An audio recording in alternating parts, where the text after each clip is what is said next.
నమస్తే, welcome to our channel. YCP హయాంలో జరిగినటువంటి మద్యం కుంభకోణంలో చెవిరెడ్డి పాత్ర ఏంటి, ఆయన అనుచరుల పాత్ర ఏంటి అని చెప్పి సిట్ అధికారులు 69 పేజీలతో కూడినటువంటి ఛార్జ్ షీట్ దాఖలు చేశారు. ఒక పక్క ఈ లిక్కర్ స్కామ్ లో ఒక్కొక్కరికి ఉచ్చు బిగుస్తుంటే, మరో పక్క చూసుకున్నట్లయితే వివేక మర్డర్ కేసులో ఈ రోజు సుప్రీంకోర్టులో విచారణ చేపట్టనుంది. మరి మొత్తానికి అసలు వైసీపీ నేతల పరిస్థితి ఏంటి? అందరూ కూడా కుంభకోణాల్లో చిక్కుకుంటున్నటువంటి పరిస్థితి. మరి ఈ సమయంలో పార్టీని ముందుకు ఎవరు తీసుకెళ్తారు? రేపో మాపో జగన్మోహన్ రెడ్డి కూడా అరెస్ట్ అవుతారు అనే ఊహాగానాలు వినిపిస్తున్నాయి. మరి మొత్తానికి వైసీపీకి దిక్కెవరు అనేది చర్చనీయాంశంగా మారింది. ఇదే అంశం పైన మనతో పాటు చర్చించడానికి ఉన్నారు ప్రముఖ రాజకీయ, ఆర్థిక, సామాజిక విశ్లేషకులు అడిసిమెల్లి శ్రీనివాస్ గారు. సార్ నమస్తే. నమస్కారం అండి. వైసీపీ ఉచ్చు బిగుస్తుంది. మరి లిక్కర్ స్కామ్ లో చూసుకున్నట్లయితే చెవిరెడ్డి పాత్ర, అసలు ఎన్నికల సమయంలో ఆయన మనీ రూటింగ్ ఏ విధంగా చేశారు, ఏ విధంగా అభ్యర్థులకు చేర్చారు, ప్రతి ఒక్కటి కూడా ఛార్జ్ షీట్ దాఖలు చేశారు సిట్ అధికారులు. మరో పక్క చూసుకున్నట్లయితే ఈ రోజు వివేక మర్డర్ కేసులో అవినాష్ రెడ్డికి బెయిల్ రద్దవుతుందని కూడా కథనాలు వినిపిస్తున్నాయి సార్. మరి మొత్తానికి అసలు వైసీపీకి గడ్డు కాలమే అని చెప్పి కొందరు చెప్తున్నారు. వైసీపీ పరిస్థితి ఏ విధంగా ఉండబోతుందో, అసలు పార్టీని ఎవరు ముందుకు నడిపిస్తారు? రేపో మాపో జగన్మోహన్ రెడ్డి ఈ లిక్కర్ స్కామ్ లో కాకపోయినా సరే పాత అక్రమ ఆస్తుల కేసులో కానీ, లేదంటే 2019 నుంచి 24 వరకు జరిగినటువంటి కుంభకోణాల్లో ఎందులో అయినా సరే అరెస్ట్ అయ్యే అవకాశాలు ఎక్కువగా ఉన్నాయని కూడా చెప్తున్నారు సార్. మరి మీరేం చెప్తారు? ఇప్పుడు చెవిరెడ్డి భాస్కర్ రెడ్డి, నేను మద్యం తాగను, మా నాన్నగారు, మా సోదరుడు వీళ్ళందరూ మద్యం వల్ల బలైపోయారు, నేను మద్యం వాసన చూడను, మద్యం తాగను, అమ్మను అని చెప్పేసి నేను బాసిపెట్టలేసి కూర్చుంటాను, తలలో నూనె పెట్టి రాసుకుని తల దూకుంటాను, నిలువు బొట్టెట్టుకుంటాను, ఇలాంటి మాటలు మాట్లాడుతున్నాడు. అయితే మద్యం తాగని అంటున్నాడు, కానీ మద్యం తాలూకు డబ్బు ముట్టుకొని అంటలేదు. ఆ వ్యాపారం చేయనన్నాడు. కానీ నువ్వు వ్యాపారం చేసేవాడిని ఎవడన్నాడు? నువ్వు మద్యం తాగేవని ఎవడన్నాడు? నువ్వు తాగేసి పడిపోయావని అన్నాడు ఎవడన్నా? ఓరు బాబు, నువ్వు మీ జగన్మోహన్ రెడ్డి కొల్లగొట్టేసిన డబ్బుని క్యారియర్గా పనిచేసావు నువ్వు అని చెప్తున్నారు. ఛార్జ్ షీట్లో కూడా అదే వేశారు. ఇంకా బొమ్మ ఏంటంటే ఇంకొక తెర తీశారు. ఇలాగా నీకు అక్కడ 4-5 నియోజకవర్గాలకు నువ్వు ఎంత డబ్బు పంపించావు, ఎలా పంపించావు, ఏంటని మొత్తం బొమ్మ వచ్చేసింది బయటికి. దీన్ని బట్టి మీకు ఏం అర్థమవుతుంది అనుకుంటారు?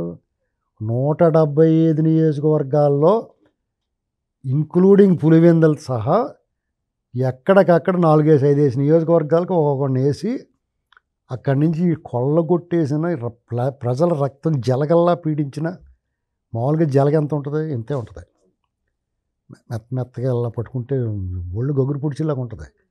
ఈ జలగలో మోచేతంత జలగలో రక్తం తాగి తాగి తాగి తాగి ఎలాగైతే ఇంత లాభమైపోతాయో అలాగే వీళ్ళు డబ్బులు దొబ్బి పేద ప్రజల రక్తం తాగేశారు వీళ్ళు. ఆ డబ్బు అంతా బంగారం కొన్నారు, భూములు కొన్నారు, సినిమాలు తీశారు, ఆఫ్రికా దేశాల్లో భూములు కొన్నారు, గనులు కొన్నారు, ఏకంగా ఓ దీవి కొన్నారు. అయినా మిగిలిపోయింది. అంటే ఎన్ని వేల కోట్లు నువ్వు చూసుకో. ఎందుకంటే 4 ఏళ్ల పాటు 4.5 ఏళ్ల పాటు అసలు అడ్డు అదుపు లేకుండా అమ్మారు. జనాభా పెరిగారు, మద్యం వినియోగం పెరిగింది, దానికి తగ్గట్టుకు వీళ్ళు సప్లై చేశారు, రేట్లు డబల్ చేశారు. చూసావా ఎంత డబల్ అయిపోయి ఉంటుంది?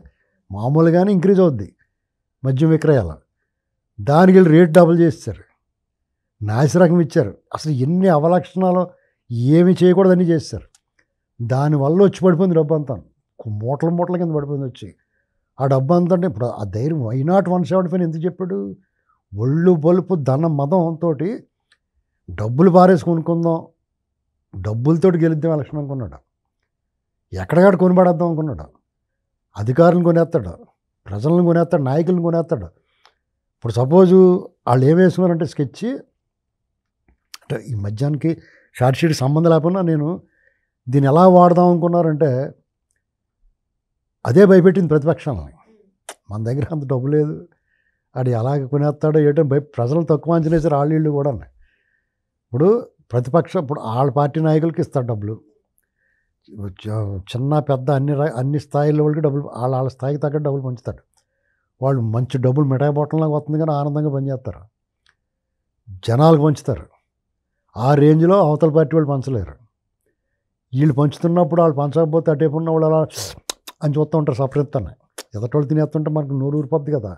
అలాగా వాళ్ళనే కూడా కొనేస్తారు, బూత్ ఏజెంట్లు కొనేస్తారు, ఎలక్షన్ ఏజెంట్లు కొనేస్తారు, కౌంటింగ్ ఏజెంట్లు కొనేస్తారు, చిన్న చితకా స్థాయి అవతల పార్టీలో ఉన్న నాయకులు కొనేస్తారు. ఇక ఎదురే లేకుండా చేసుకుంటారు. అది వాళ్ళ స్కెచ్. తర్వాత దొంగోట్లు, అధికారులను కొంటారు, అన్ని పోలీస్ స్టేషన్ డబ్బులు పంపుతారు. అన్ని తీసుకుంటానికి అలవాటు పడ్డ ప్రతి ఓడికి ఇచ్చేస్తారు. అతను తీసుకోకపోతే ఇంట్లో పడతారు పట్టుకెళ్ళి. అలా చేశారు స్కెచ్ వాళ్ళు. వీళ్ళు ఏం చేయాలంటే బీజేపీని కలుపుకోవడం వల్ల ఎలక్షన్ కమిషన్ అందరిని గజిబిచ్చేసేసింది. అందుకనే బీజేపీని కలుపుకున్నారు వీళ్ళు. కొంచెం యంత్రాంగం సహకరిస్తుందని ఎలక్షన్ కమిషను ఇటు దొంగోడండి బాబు, ఇటు తీసేయండి బాబు తీసేశారు. కొంచెం మంచోళ్ళు వేశారు. ఇలాగా ఆ ఎలక్షన్ నుంచి బయటపడాలి. లేదంటే ఆ డబ్బుతో ఏదైనా చేద్దాం అదే ధైర్యంతో చెప్పాడు. కానీ ప్రజల్లో ఓరు బాబు డబ్బులు ఇచ్చిన వద్దురా బాబు అని అంత పెంట తెచ్చేసుకున్నాడు అతను. మామూలుగా నార్మల్గా పనిచేసి ఉంటే అతను, మీకు ఒకటి చెప్తున్నాను నేనండి, అమరావతి జోలికి వెళ్లకుండా, ఇసుక పాలసీ మార్చకుండా, మద్యం పాలసీ మార్చకుండా, పోలవరాన్ని ఇబ్బంది పెట్టి కాంట్రాక్టులు మార్చి ఆపకుండా, కొన్ని కులాలని సామాజిక వర్గాలను టచ్ చేయకుండా అందంగా ఎంత దొబ్బేసినా ఎవడేమనుకున్నా. అంత పిచ్చోళ్ళు ఉన్నారు జనం. జనం కూడా కలుషితం అయిపోయి ఉన్నారు. ఇవాళకి అతను 40% ఓటు వచ్చిందంటే అతను ఇలాంటి పనికిమాలిన పనులు చేయకుండా ఇంట్లో పడుకున్నా కానీ దాని అంతరాదే కొంత నడితే కలెక్టర్లు వాళ్ళ మీద వదిలేస్తే మళ్ళీ గెలుతుడు. అప్పుడు ఈ దొబ్బేసిన డబ్బులతో కొనుక్కుంటే ఏదైనా కొంచెం అటు ఇటు తేడా వచ్చినా కానీ మళ్ళీ గెలిచేవాడు. అది మానేసి ఈపి చెట్లు కొట్టేసి నువ్వు ఎంత బతిమాలతో ఒప్పుకుంటారు జనం. అలాగా అన్ని నియోజకవర్గాలకి పంచాడు. ఇప్పుడు వాళ్ళ కొత్తపేట ఏంటో తెలుసు నీకు? అందుకున్న వాళ్ళు ఉంటారు కదా క్యాండిడేట్లు, సొమ్ము పోయి దుమ్ము పట్టిందన్నట్టు ఎలక్షన్లో ఓడిపోయారు. ఈ అమ్మ మళ్ళా మన పరిస్థితి థియేటర్ అని అర్థం అవ్వట్లేదు వాళ్ళకి. వీడు చూస్తేనేమో కుక్క తోక పట్టుకుని గోదావరి ఇదిలా ఉంది. ఒక మాట సరిగ్గా మాట్లాడతలేదు. జగన్ ఓటు మాట్లాడితే సజ్జల రామకృష్ణారెడ్డి ఓటు మాట్లాడుతున్నాడు. మేమేం మాట్లాడాలో మాకు తెలియట్లేదు. ఇప్పుడు సజ్జల రామకృష్ణారెడ్డి ఏమంటాడు, వాళ్ళ పాలసీ 3 రాజధానులు. మొన్న మధ్యన మళ్ళీ అక్కడే వైజాగ్లో ఉంటుందన్నారు. నిన్న సజ్జల రామకృష్ణారెడ్డి వచ్చి ఇక్కడే ఉంటాడు, తాడేపల్లిని కూర్చుంటాడు, మా వాడికి అక్కడికి రాబుద్ది ఇది అన్నాడు. ఇలాంటి మాటలన్నీ అతను మాట్లాడితే నిన్నెవడ మాట్లాడమన్నాడు రా అని చెప్పి మళ్ళీ అతని మీద అన్నాడో లేదో వాళ్ళ గోడపత్రిక కూడా రాసింది అతని మీద, వాళ్ళ కులపత్రిక ఒకటి ఉంది అది రాసింది. ఇలాంటివన్నీ చూసిన తర్వాత మీకు 175 మందిలో దాదాపు 125 మంది తగులుకుంటుంది బేరం. గేలం అంటారు దాన్ని. బాల్చా నూతిలో పడిపోయింది అనుకో, గేలవని ఉండేది. అది దాన్ని తోడుగట్టి లోపల ఎలా కాసేపు కెలిగితే ఆ గేలాన్ని తగులుకుంటుంది. ఆ బాల్చా తగులుకుందరా అన్ని తిత్తర పైకి. అలాగా వీళ్ళందరికీ తగులుకుంటుంది. ఎవడు తప్పించుకోలేడండి. ఇప్పుడు నారాయణ స్వామి ఉన్నాడు, ఆయన మంత్రిగా ఉన్న పాపానికి వాళ్ళు ఏదో డబ్బులు పంపించుంటారు గ్యారంటీగానే. పంపించినప్పుడు భలే పంపిస్తాడు అనుకుని ఉంటాడు. వాళ్ళు 1000 కోట్లు కొల్లగొట్టేసి ఓ బిస్కెట్ పారేసేవారు ఈయనకి. ఇది ఏదో బాగానే ఉంది క్రీమ్ బిస్కెట్ అని నాకు కూడా దోల తీరిపోయింది. ఇప్పుడు ఆయనకి తగులుకుంటుంది బేరం. ఇక ఆయన ఏం చేయాలంటే, నన్ను వదిలేండి బాబు, నేనేం తీసుకున్నాను అంత ఇచ్చేస్తాను మీకు, అంతా వాళ్ళే చేశారని చెప్పేస్తే కొంత వెసులుబాటు ఉంటుంది. శిక్ష నుంచి అయితే తప్పించుకోలేరు. వాళ్ళు ఏమనుకుంటున్నారంటే, యాక్చువల్గా టీడీపీ క్యాడర్ కానీ రాష్ట్రంలో చాలామంది ప్రజలు ఏమనుకుంటున్నారంటే, ఈ కేసులో జగన్మోహన్ రెడ్డి కానీ గ్యాంగ్ కానీ పెద్ద ఇబ్బంది ఉండదు, వాళ్ళకి ఎవరో సహాయం చేస్తున్నారు ఇలా అనుకుంటున్నారు. ఎవడో అన్నీ ఒకటిదే. వాళ్ళని హరిహర బ్రహ్మ రుద్రాదులు కూడా కాపాడలేరని నేను ఏనాటి నుంచో చెప్తున్నాను. కొంచెం ఆలస్యమైంది. ఆలస్యానికి కారణం ఏంటంటే, ఇలాంటి విచిత్ర విన్యాసాలు పోకడలో వీళ్ళు ఏం చేశారో ప్రతి ఒక్కడిని, అంటే రేపు పొద్దున్న జగన్మోహన్ రెడ్డి లోపలికి వెళ్ళిపోతే జై జై అని వస్తారు కదా బయటకు, వాళ్ళు కూడా ఉండరు, వాళ్ళు కూడా లోపలిపోతారు. అర్థమైందా? ఎవరో మిగలరు బయట.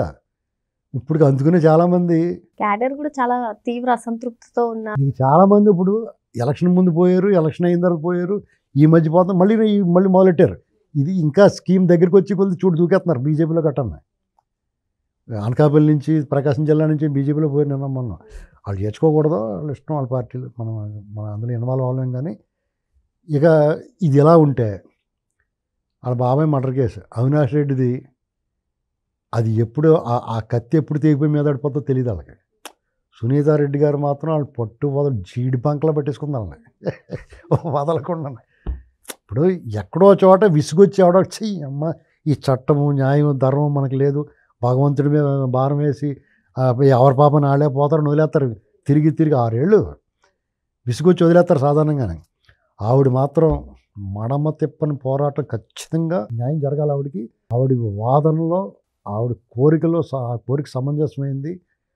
ఆవిడ న్యాయం కోసం చేసే పోరాటంలో ధర్మం ఉంది. డెఫినెట్గా ఆవిడ న్యాయం జరుగుతుందని నేను అనుకుంటున్నాను. ఎందుకంటే ప్రకృతి అనేటువంటిది ఖచ్చితంగా ఉంటుంది.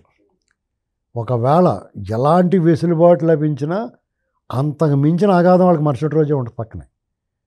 తాత్కాలికంగా ఇది ఇవాళ బాగానే ఉందనిపిస్తుంది, కానీ కళ్ళు మూసుకుని అడిగేస్తే దబేలను కూతురు పడిపోతారు.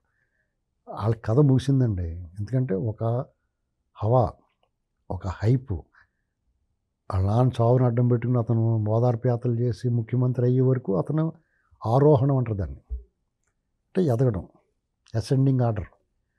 అది పైకి ఎక్కేసిన తర్వాత ఇంకేం ఎక్కడికి వెళ్ళే అవకాశం లేక కింద దిగిపోవాలంతే. చంద్రబాబు నాయుడు గారు లేటి వాళ్ళు ఏం చేస్తారంటే శిఖరము చేరి ఆపై నింగిని కోరతారు వాళ్ళు, దానికోసం నిర్మించుకుంటారు నిచ్చిన. వీళ్ళు ఏం చేస్తారంటే పైకి ఎక్కిన తర్వాత ఏం చేయాలి, దాని కింద దిగిపోతారు. ఆ బాబుతో జగన్మోహన్ రెడ్డి గ్యాంగ్.